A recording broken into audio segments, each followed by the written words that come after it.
Pemerintah Indonesia menandatangani nota kesepahaman atau MOU dengan PT Freeport Indonesia. Freeport-McMoRan mengumumkan kesepakatan dengan pemerintah Indonesia. Hal ini untuk memperpanjang izin tambang Freeport Indonesia. Selain itu, PT FI akan meningkatkan dukungan untuk masyarakat Papua. Di mana penambahan 12% saham ini juga akan berkontribusi, akan dibagi sebagian kepada pemerintah daerah Papua. Kita melihat bahwa tingkat kemiskinan di seluruh Papua itu di atas nasional. Jadi sebenarnya kontribusi Freeport terhadap rakyat Papua itu seperti apa sih?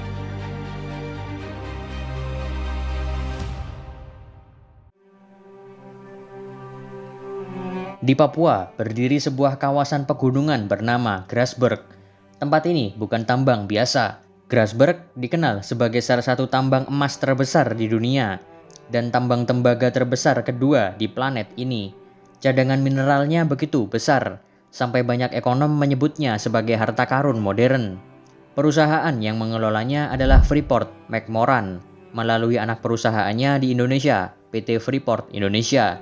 Tambang ini berada di Mimika, Papua Tengah, daerah yang secara geografis sangat sulit dijangkau. Pegunungan tinggi, cuaca ekstrim, kabut tebal, dan akses yang selama bertahun-tahun sangat terbatas. Tapi justru di sanalah tersimpan kekayaan luar biasa. Untuk memahami skalanya, dalam 1 tahun, Freeport bisa menghasilkan miliaran dolar dari ekspor tembaga, emas, dan perak. Nilai total produksi selama puluhan tahun bahkan mencapai ribuan triliun rupiah. Dan itu baru dari mineral yang berhasil diambil. Masih ada cadangan yang nilainya belum sepenuhnya dihitung. Banyak orang membayangkan tambang emas itu seperti film-film. Orang menggali bongkahan emas besar lalu langsung kaya. Kenyataannya jauh lebih rumit. Yang ditambang Freeport sebagian besar adalah batuan yang mengandung sedikit emas dan tembaga. Tapi karena jumlah batu yang diambil sangat besar, hasil akhirnya menjadi luar biasa. Gunung benar-benar dipotong setiap hari. Ribuan pekerja bekerja non-stop. Alat berat raksasa bekerja tanpa henti. Truk tambang ukurannya lebih besar daripada rumah biasa. Dan semua itu dilakukan demi mengambil mineral yang terkubur jauh di dalam tanah Papua. Masalahnya, semakin besar angka keuntungan yang muncul, semakin besar pula pertanyaan publik. Kalau uangnya sebanyak itu, kenapa rakyat belum sejahtera? Karena kenyataannya, Papua selama bertahun-tahun tetap masuk dalam wilayah dengan tingkat kemiskinan tertinggi di Indonesia. Akses pendidikan terbatas, infrastruktur belum merata, harga barang sangat mahal, dan ketimpangan masih terasa jelas. Disinilah muncul narasi yang sangat kuat di masyarakat. Papua kaya, tapi rakyatnya miskin. Kalimat itu terus hidup hingga hari ini. Dan untuk memahami kenapa situasinya bisa seperti sekarang, kita harus mundur jauh ke belakang, ke masa ketika Indonesia bahkan belum benar-benar menguasai Papua. Ini adalah bagian yang jarang dibahas secara mendalam.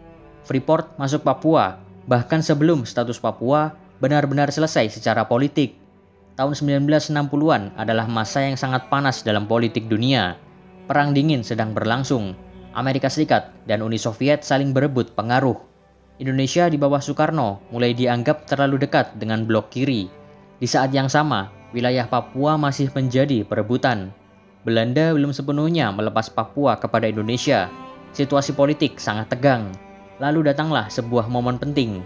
Pada tahun 1967, Indonesia menandatangani kontrak karya pertama dengan Freeport. Ini bahkan disebut sebagai salah satu investasi asing terbesar pertama di era Orde Baru. Artinya, sejak awal Freeport bukan cuma soal tambang, tapi juga bagian dari strategi ekonomi dan geopolitik. Indonesia saat itu sedang butuh investasi besar. Ekonomi kacau, inflasi tinggi, pemerintah baru ingin membuka pintu bagi modal asing. Dan Freeport datang dengan teknologi, modal, dan koneksi global. Masalahnya, banyak pihak merasa posisi Indonesia saat itu tidak benar-benar kuat dalam negosiasi. Kenapa? Karena Indonesia sedang berada dalam kondisi ekonomi lemah. Akibatnya, kontrak awal Freeport dianggap terlalu menguntungkan pihak asing. Selama bertahun-tahun, kritik terhadap kontrak ini terus muncul. Ada yang mengatakan Indonesia terlalu murah menyerahkan kekayaan alamnya. Ada juga yang berargumen bahwa tanpa investasi asing, tambang sebesar itu mustahil dikelola Indonesia pada masa itu. Perdebatan itu terus berlangsung sampai sekarang. Dan di tengah semua itu, masyarakat Papua menjadi pihak yang paling merasakan dampaknya secara langsung. Karena sejak tambang mulai berkembang, Papua berubah drastis. Hutan dibuka, jalan dibangun, pendatang berdatangan, ekonomi bergerak. Tapi bersamaan dengan itu, muncul konflik sosial, ketimpangan, dan persoalan lingkungan. Banyak warga lokal merasa tidak benar-benar menjadi bagian utama dari kekayaan di tanah mereka sendiri. Sementara di sisi lain, pemerintah pusat melihat Freeport sebagai aset strategis nasional. Dua sudut pandang ini terus bertabrakan selama puluhan tahun. Ini pertanyaan terbesar yang selalu muncul. Kalau Freeport menghasilkan uang sangat besar, siapa yang menikmati hasilnya? Jawabannya sangat kompleks, karena uang dari Freeport tidak masuk ke satu tempat saja. Ada pajak, royalti, dividen, biaya operasional, saham, kontraktor, dan investor global. Dan semuanya mengambil bagian. Selama bertahun-tahun, sebagian besar keuntungan perusahaan mengalir ke pemegang saham global dari Freeport-McMoran. Tapi Indonesia juga mendapatkan pemasukan besar melalui pajak dan penerimaan negara. Pemerintah sering menyebut Freeport sebagai salah satu penyumbang terbesar bagi pendapatan negara. Lalu kenapa rakyat masih miskin? Karena kekayaan negara tidak otomatis berubah menjadi kesejahteraan rakyat. Disinilah inti masalahnya. Banyak negara kaya sumber daya alam justru tetap memiliki rakyat yang miskin. Fenomena ini bahkan punya istilah sendiri, resource curse atau kutukan sumber daya alam. Kenapa bisa begitu? Karena ketika uang terlalu besar masuk ke suatu negara, yang menentukan bukan cuma jumlah uangnya, tapi bagaimana uang itu dikelola. Apakah masuk ke pendidikan? Apakah dibangun rumah sakit? Apakah infrastruktur dibuat merata? Apakah korupsi bisa ditekan? Atau justru kekayaan itu berhenti di elit tertentu? Inilah yang membuat masyarakat sering merasa tidak melihat dampak langsung dari kekayaan alam. Apalagi Indonesia adalah negara besar dengan lebih dari 280 juta penduduk. Pendapatan dari Freeport memang besar, tapi harus dibagi untuk kebutuhan nasional juga yang sangat besar. Belum lagi fakta bahwa Papua punya tantangan geografis ekstrim. Membangun jalan di Papua jauh lebih mahal dibandingkan di Jawa. Mengirim bahan pokok jauh lebih sulit. Akses pendidikan dan kesehatan juga lebih rumit. Akibatnya, biaya pembangunan menjadi sangat tinggi. Namun tetap saja, bagi banyak orang penjelasan itu belum cukup. Karena mereka melihat kontras yang terlalu tajam. Di satu sisi, ada tambang emas terbesar di dunia. Di sisi lain, ada masyarakat yang masih kesulitan air bersih, listrik, dan fasilitas dasar.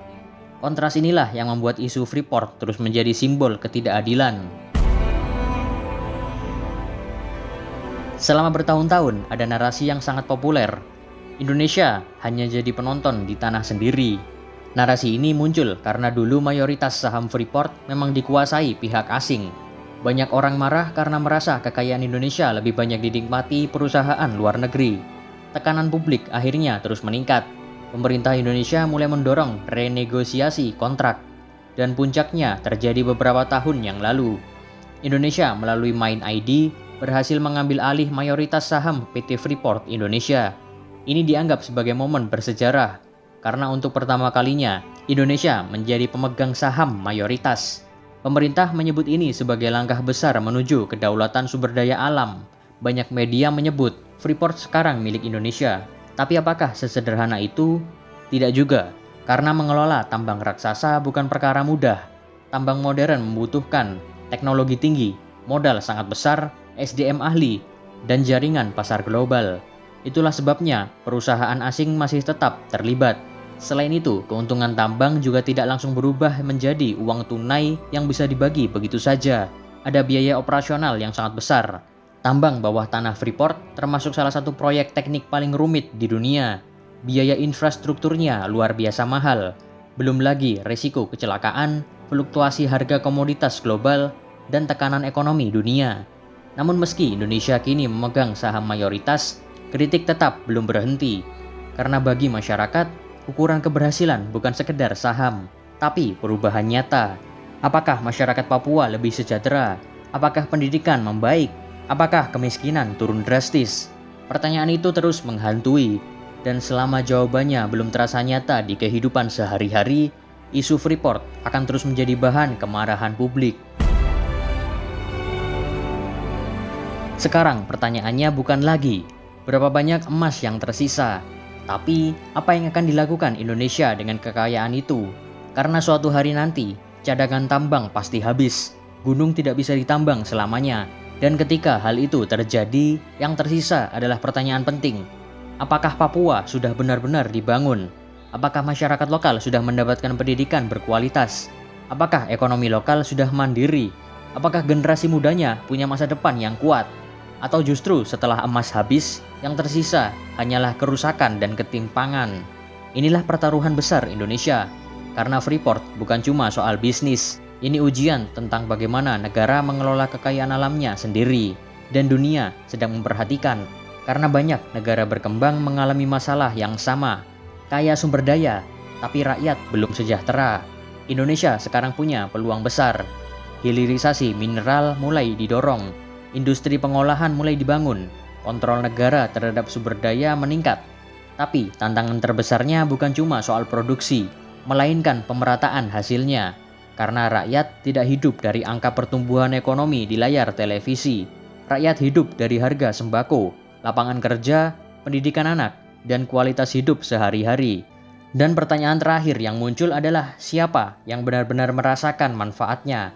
Karena pada akhirnya nilai sejati dari kekayaan alam bukan angka di triliunannya, melainkan apakah kekayaan itu bisa mengubah hidup rakyat menjadi lebih baik.